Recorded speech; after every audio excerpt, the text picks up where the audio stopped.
Қайырлы күн достар. Жер бетінде баруға тұрарлық көптеген қызықты жерлер бар. Дегенмен баруға тыйым салынған аймақтар да бар. Міне, осы жерлер ең қызықты. Өйткені тыйым салынғаннан кейін қызығушылық арта түседі. Сонымен планетадағы қандай жерлер мүлде баруға тыйым салынған? Ең бірінші тыйым салынған жер ол Сентинел аралы. Планетадағы ең аз зерттелген жерлердің бірі. Әдемі, тропикалық, жасыл, бірақ қазіргі адамдарға қолжетімсіз. Сіз бұл жерге бара аласыз, бірақ тірі шығуыңыз екі талай. Себебі ол жердегі аборигендер сізді ол жерге кіргізбейді. Ғалымдардың айтуынша аралдағы халық саны 50-ден 400-ге дейін. Оның үстіне олар аралға шамамен 55 мың жыл бұрын қоныстанған. Мыңдаған жылдар бойы арал тұрғындары ешкімді жақын жолатпады. Қазіргі уақытта арал халқының санын дәл есептеу мүмкін емес. Тығыз ормандар мен тұрғындардың дұшпандығы бұған жол бермейді. 2006 жылдың қаңтарында жергілікті тұрғындар аралға тым жақын жерде балық аулап жүрген екі балықшыны өлтірді. Сол кезде мәйіттерін тікұшақпен алып шықпақ болғанда, жергілікті тұрғындар оған тас лақтырып шебелер жаудырған. Тағы кейін аборигендердің шабуылы 2018 жылдың қарашасында тіркелген. Ол америкалық христиан миссионері Джон Аллен Чау өлтірілген болатын. 2005 жылдан бері Андаман аралдарының басшылығы Сентинел аралының тұрғындарының өміріне араласпайтынын мәлімдеді. Және Үндістан үкіметі аралды және оның маңындағы суларды оқшау аймағы деп жариялады.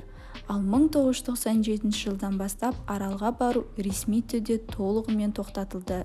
Қазіргі уақытта Сентинел аралы планетадағы ең соңғы қоныстанған, бірақ зерттелмеген аралдардың бірі.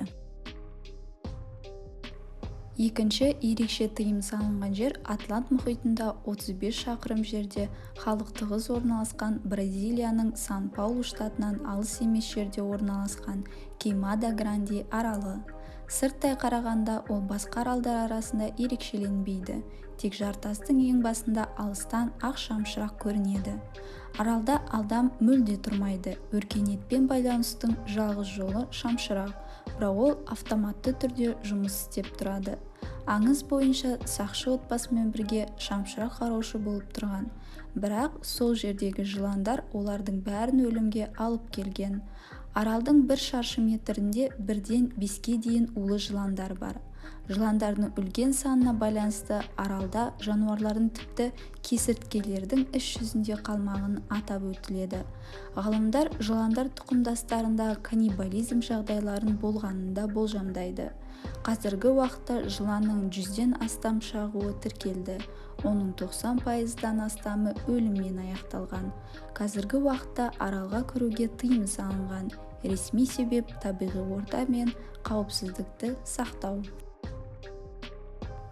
Үшінші баруға тыйым салынған жер Озона 51. Бұл әскери база штаттың шөлді бөлігінде құрғақ тұзды Грум-Лейк көлінің орнында орналасқан. Неваданың ең үлкен қаласы Лас-Вегас осы жерден 135 шақырым жерде орналасқан. База периметр бойынша ескерту белгілері мен бейнебақылау камералары және қарулы күзетпен қоршалған жоғары құпиялық режимде жұмыс істейді. Тіпті бұл аумақтың үстінен авиациялық ұшуларға да тыйым салынған. Спутник суреттерінде ұзындығы 3,7 километрге дейін ұшу-қону жолақтары бар екенін көрсетеді. База аумағында не болып жатқаны нақты белгісіз. Ол соңғы үлгідегі ұшақтар мен қару-жарақтарды сынау үшін қолданылады деген болжам бар. Дегенмен бірнеше ондаған жылдар бойы қыршыншыл топтар дәл осы жерде ғарыштан жерге келген интеллектуалды тіршілік иелерін құпия зерттеулер жүргізіліп жатыр деп мәлімдейді. Осындай қызықты тыйым салынған жерлер планетамызда бар екен. Егер видео ұнаса, достарыңызбен бөлісіп, каналға жазылуды ұмытпаңыздар. Сіздермен болған топ директер.